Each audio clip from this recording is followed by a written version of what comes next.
masamang damo, matagal mamatay. BBM.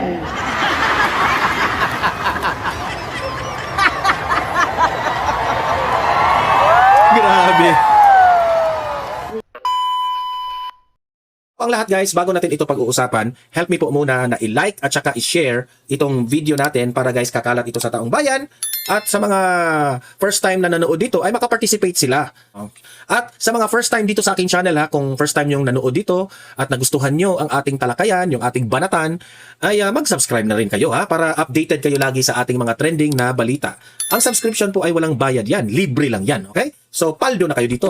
Pag-usapan na rin natin itong speech ni BP Sara kung saan very funny itong kanyang speech niya, no? Kung saan kung maririnig mo itong speech niya, talagang maaasar itong mga loyalista at mga dilawan ito. Maaasar na naman sila dito. Mamaya ipapakita ko 'yan. Nga walang tigil na press conference dito sa mga prosecutors, ito mga House of Representatives patungkol po sa impeachment ni BP Sara. Parang sobrang panic na sila. Okay, mamaya yun po ang ating pag-uusapan ha, yung mga series of events na binanggit ko. Ito, yung sinabi ko sa inyo na nag-speech siya. Magagalit na naman dito yung mga mga kakamping at mga loyalista. Ito, panoorin po ninyo itong speech niya. Diba? Di na sa kuwagitan. O naingnan na inyong mga amahan. Sundan ninyo si Digong. Niabot o 80. Nga naman, masamang damo, matagal mamatay. BBM.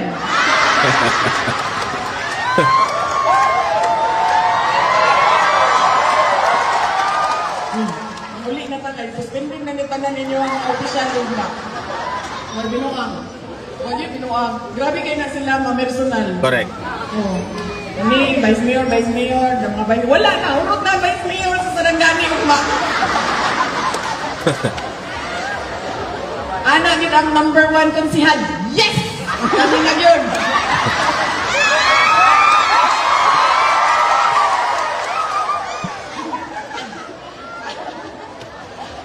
Mamaya ipapaliwanag ko ito kasi Bisaya ito eh. Nagbibiro siya in a Bisaya language. Mamaya ipapaliwanag ko sa iyo yung Tagalog. Yun sa'yo number 1 konsihal sa mga ASEAN. Congratulations, sir. Advance. Suspended na si Vice na. Labi na kay Watcha kay Balo sa pangalan ni Inday Sara. Di ba? Kasi doon sa video na yon, ang nangyari, alam nyo naman, yung mga Duterte mahilig yan sa mga kwento-kwento, no? Kapag mag-speech sila. Nabanggit kasi doon, yung mga tao na yung at an early age, namatay na, yun raw yung mga mababait. Tapos, sinabi ni BP Sara, tingnan mo si Digong. Si Tatay Digong, biniro niya yung tatay niya na 80 years old. Kasi masamang damo raw. Masamang damo, matagal mamatay. At binanggit, BBM. Galit na. Kaya pala ang tagal na matay ni BBM raw. So magagalit na naman ang mga loyalista nito at mga mga pinklawan. At kung saan, sabi niya, umuwi na tayo. Kasi yung speech niya, alam niyo naman, nakikinig na naman ang administrasyon. Kung sino man ang mga officials na dinalaw ni VP Sara doon, masuspended raw dahil sa speech niya. Yung mayor masuspended, yung vice mayor masuspended. So sino yung unang konsihal na number 1? Yun raw, matutuwa raw kasi yun ang magiging mayor. Ay nako. Tapos hindi pa niya alam yung pangalan ni BP Sara kasi nakalimutan niya yung siguro doon yung full name ni BP Sara. Ito pa yung same speech ni BP Sara pero different angle ha. Ito yung more detailed. Ito. Panoorin po natin ito. Tungod kay ang mga butan ginakuha na og sayo ni Lord. Way binuang. Hindi man na sa ko agikan. Kadungog na mo ana, di ba? Permi, di ba? Mamatay 20s, 30s. 42 lang mamatay na, 40 mamatay. Pagkaman mangutana ka sa mga tagtungod, maingon sila butan manggod ning bataan ni mao ning gikuha og sayo. Di ba? Di na sa kuagikan. Mo na ingnan na inyong mga amahan. Sundan ninyo si Digong. Niabot og 80. Nga naman, masamang damo, matagal mamatay. BBM.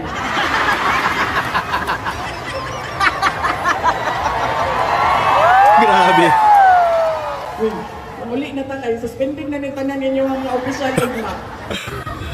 So yun po yung video na yan, ha? Nakakatawa talaga. Ay, nako. Heto pa. Nagpapapreskon yung mga idol ninyo. Ito. Sila, ang dami ng problema ng mga ganyan, ha? Pero dito pa rin sila nakatutok. Sa sobrang daming problema ng Pilipinas, ito pa rin ang tinututukan nila. Impeachment ni VP Sara.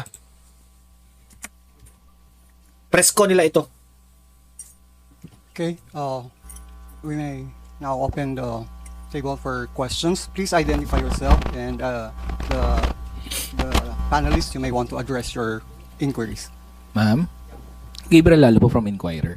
Ma'am, just first question po, kasi nung weekend, over the weekend, may mga kumalat na rumors na parang nagkalamunan ng buhay daw po na parang ganun yung nangyari.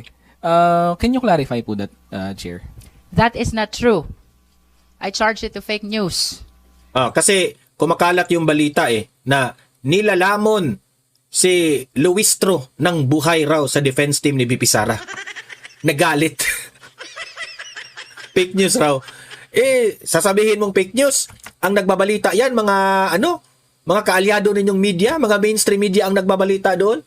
Nilamon ng buhay si Luistro sa defense team ni VP Sara. Tapos siya ngayon, fake news raw.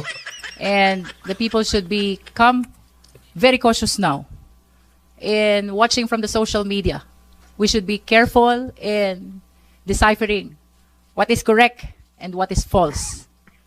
Of course, I am conscious that I am representing the interests of the sovereign Filipino people. Hindi po ako papayag na lamunin ng buhay ang laban ng sambayan ng Pilipino. We. Can I also say something about that? Stick to the facts. Okay, when you say kinain, nagkalamunan, what does that mean? No? It means someone got an upper hand, no, compared to the other. So, what happened? It's a pre-trial conference. So, in that context, to say that you got the upper hand, it should mean that you're able to get favorable rulings on your part. No? But that's impossible. Why? Because the clerk of the impeachment court cannot even make any rulings. No? So, that's factually impossible. Now, but what I can say also factually, no, is that we were able to secure or successfully achieve our goal. No? What is that? To ensure that the pre-trial would proceed in an expeditious manner. No? Right at the start of the pre-trial conference, there was an attempt on the defense to raise an issue regarding the 2/3 threshold, no, to pose this as something that must be resolved before pre-trial could commence. And that is something that was quickly shut down by Congressman Luistro. No? And in fact, as you know, we were able to complete already the markings of evidence for 2 articles of impeachment. No? And today, we're continuing with the 2 other articles of impeachment, which is one for confidential funds and unexplained wealth. And we're hoping to finish that as soon as possible as well. If I may add also, I think as these proceedings progress, we can expect more of that, more of disinformation, more of fake news, more of factual distortion, spins of the real stories of the things that happened as the proceedings progress, lalo na pagdating natin sa trial proper. So we just have to be very circumspect and careful about perceiving things and in our reporting. So this is more sa SOCMED, and we should be very careful about these things. Well, because this is a highly charged event, of course, of the country. So certain... Kasi nakatuto kayo dyan sa impeachment. Highly raw. Actually, Dilima, hindi naman interesado ang taong bayan dyan sa impeachment na yan. Ang interesado po ang taong bayan sa problema po kung sino ang mastermind sa flood control corruption, which is ikaw, isa ka sa mga binanggit ng mga Brave 18 na nakatanggap ng paper bag. Paper bag o maleta? Di umano sabi ng mga Brave 18. Sagutin mo yun. Players might be doing things that will again try to undermine, especially the cause of the prosecution. Thank you. Ma'am, second question po. Kanina po kasi bago mag-start yung pre-trial conference, andun po yung mga lawyers from both the defense and the prosecution. Tapos parang nakita sila na parang nagmi-mingle naman, nag-uusap-usap. I know na normal ito, pero just to clarify po sa public, baka po kasi may mag-isip ng kung ano na parang bakit magkakasundo pala sila after all. Can you clarify po? Well, all of us are lawyers. At least we must be All of us are lawyers or liars?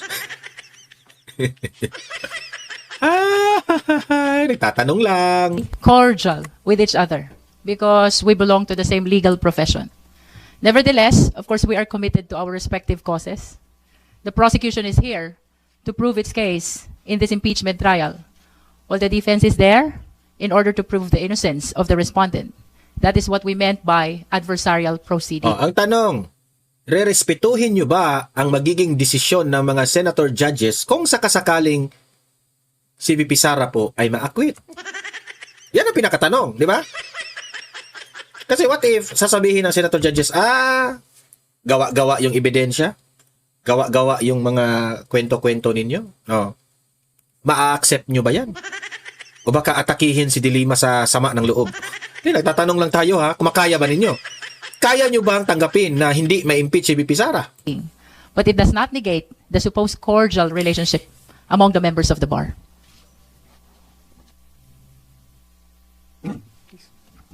Magandang umaga po. I'm Kenneth from The Inquirer. This question is addressed to Congresswoman Jinky Luistro. Ma'am, how would you describe the atmosphere of the pre-trial proceedings and what stipulation of facts, evidence, and witnesses have been established and admitted so far? Please understand that we cannot dwell on the merits of this impeachment trial, and that includes the details on the stipulation of facts, the list of witnesses, and even the marking of documents. Nonetheless, to respond to your question about the atmosphere is very passionate in a sense that the prosecution is very much committed to prove its case, while the defense is likewise very much committed to prove the innocence of the respondent. And a follow-up po. May mga records po ba, records, evidence, or witnesses that were contended by the defense panel or were stricken off from the trial itself? As to striking off records, that is not supposed to happen during PTC. Because by striking off, you are addressing the admissibility of the documentary exhibits. And that is not allowed. That is not a proper subject of pretrial conference. Maniniwala pa ba kami sa inyo? Kasi sabi nyo, hindi na 16 ang dapat makuha. Bababa na kasi wala na si Bato at si Jinggoy. Ano yung sinabi ni Davide? Members of the Senate. And remember, Jinggoy and Bato de la Rosa are still members of the Senate. So you need to get 16 senator judges na umoo na guilty si VP Sara. Paano nyo yan? Paano ba yan? Huwag kang magmamagaling, Luistro. Questions about admissibility of documentary evidence must happen during the trial. Okay, and you mentioned na gusto ng prosecution team to expedite the pre-trial conference itself, but may mga challenges and limitations. Could you elaborate anong challenges, limitations itong kinakaharap? For example, today, we would like to have 3 teams for confidential fund. That is for the purpose of marking of our exhibits, because we understand that our exhibits for Article 1 is indeed extremely voluminous. This is the misuse, misappropriation, and irregular liquidation of confidential fund. However, the defense could not agree to that, claiming that they do not have sufficient lawyer to attend on the 3rd team of the supposed marking of exhibits for confidential fund. So we understand that, and as a matter of fact, we consider that as one of the limitations and challenges in our objective to proceed and terminate at the soonest possible time the instant pre-trial conference. Last question na lang po. Ma'am, could you describe how vital the pre-trial conference is when it comes to shoring up or bolstering the prosecution team's case sa magiging trial po ni Vice President Sara Duterte? This is very significant. Ito pong pre-trial order na ito ay pinagkasunduan ng dalawang parties, the defense and the prosecution, with, of course, the intervention of the impeachment court. This is supposed to serve as the blueprint, the guide, the roadmap in the upcoming impeachment trial. In other words, matters which were not incorporated in the pre-trial order cannot be presented during the trial. By pinagkasunduan, what we meant is with respect to the trial that will happen, matters which can be agreed upon by the parties are included in the PTO, and matters which cannot be agreed upon by the parties are considered as disputed issues and controversies, and they should be included as well in the pre-trial order. As to the significance, mahalaga po ito dahil ito dapat ang susundin sa paglilitis na gaganapin. Ang mga ebidensya na hindi naisama sa pre-trial order as a general rule ay hindi pwedeng ipresenta during the trial. Thank you po.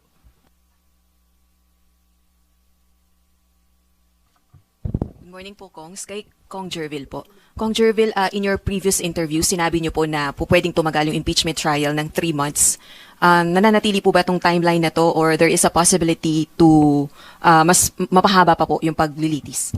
If I will consider the number of witnesses and exhibits of both parties, mukhang hindi kakayanin ng hanggang September lang.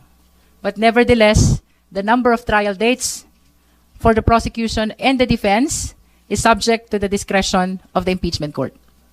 So it will be the impeachment court who will have the final say kung ilan ang trial dates na ipagkakaloob sa prosecution, in the same way kung ilan ang trial dates na ipagkakaloob sa depensa.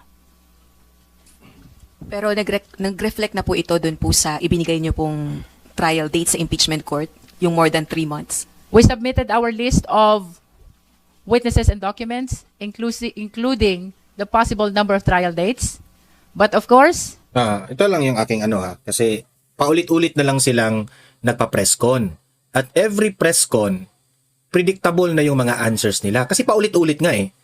Kaya nga sabi ko, itong mga prosecutors na ito, pagdating doon sa impeachment trial, dudurugin ito ng defense team ni VP Sara. Alam nyo ba kung bakit?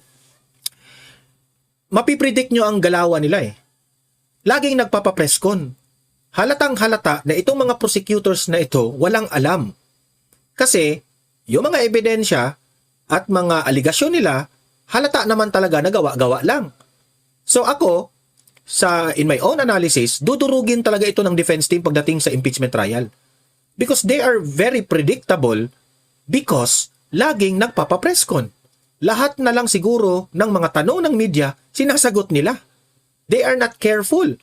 Tapos, mantakin nyo, nagagalit pa sila dito sa defense team na bakit raw si VP Sara hindi nagpakita sa PTC, sa pre-trial conference. Bakit raw itong mga ebidensya na ito, ganun, ganyan. Bakit raw hindi maipaliwanag?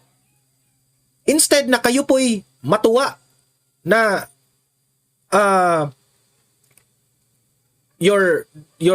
syempre, your enemy is the defense team. Syempre, matutuwa kayo na ang inyong enemy ay hindi maganda yung performance.